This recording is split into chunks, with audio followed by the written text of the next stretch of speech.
Welcome to all. प्यारे बच्चों, हम समलंब के क्षेत्रफल के बारे में कर रहे थे। एक्सरसाइज 11.2 हमने फर्स्ट क्वेश्चन किया था। सेकंड क्वेश्चन में देखिए हमें क्या दिया हुआ है।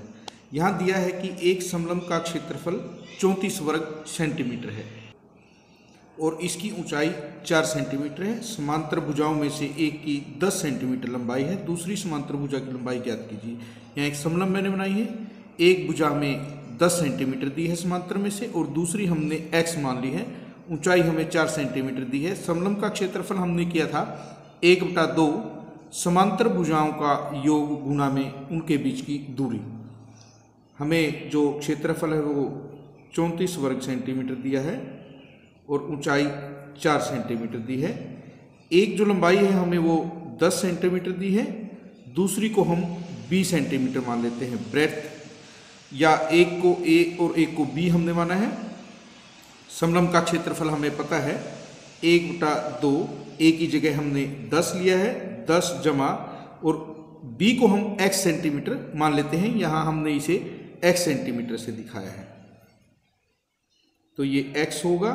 उनके बीच की जो दूरी है वो हमारे पास दी हुई है 4 सेंटीमीटर और ये क्षेत्रफल हमारा 34, 2 दूनी 4 हमारे पास।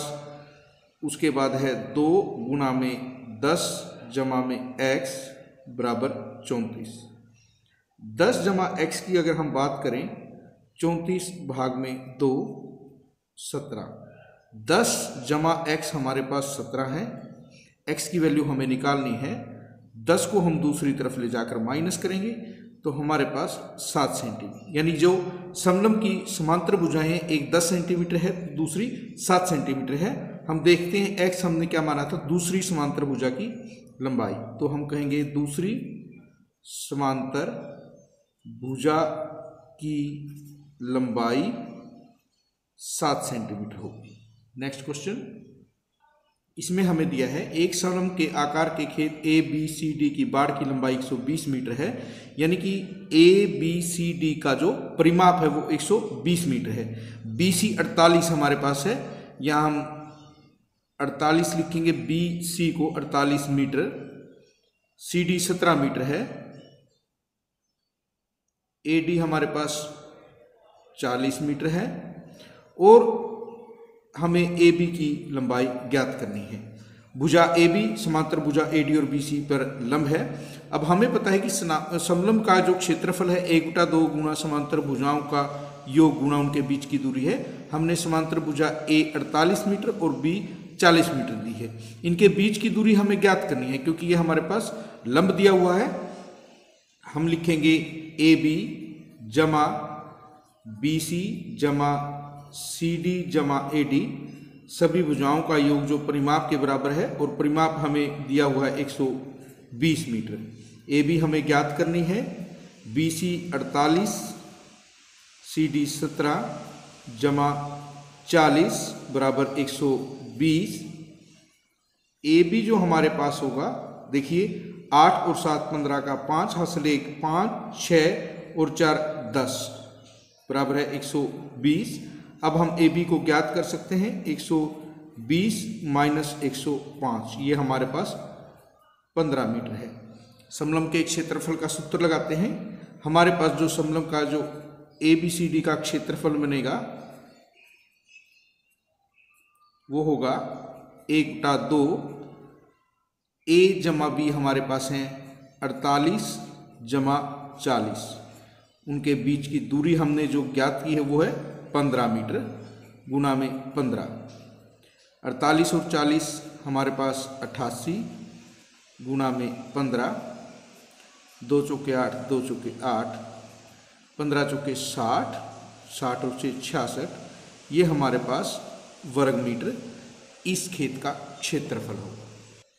यहाँ हमें दिया है एक चतुर्भुज के आकार के खेत का विकर्ण 24 मीटर है। यहाँ हमें दिखाया गया है शेष सम्मुख शीर्षों पर खींचे गए लंब 8 मीटर और 13 मीटर है। इस खेत का क्षेत्रफल देखिए, यदि हम इसे ए बी सी डी द्वारा दिखाएं तो हमारे पास ए बी डी एक त्रिभुज है और बी सी डी दूसरी त्रिभुज है, जिसमें हमें आधार 24 मीटर दोनों का दिया हुआ है।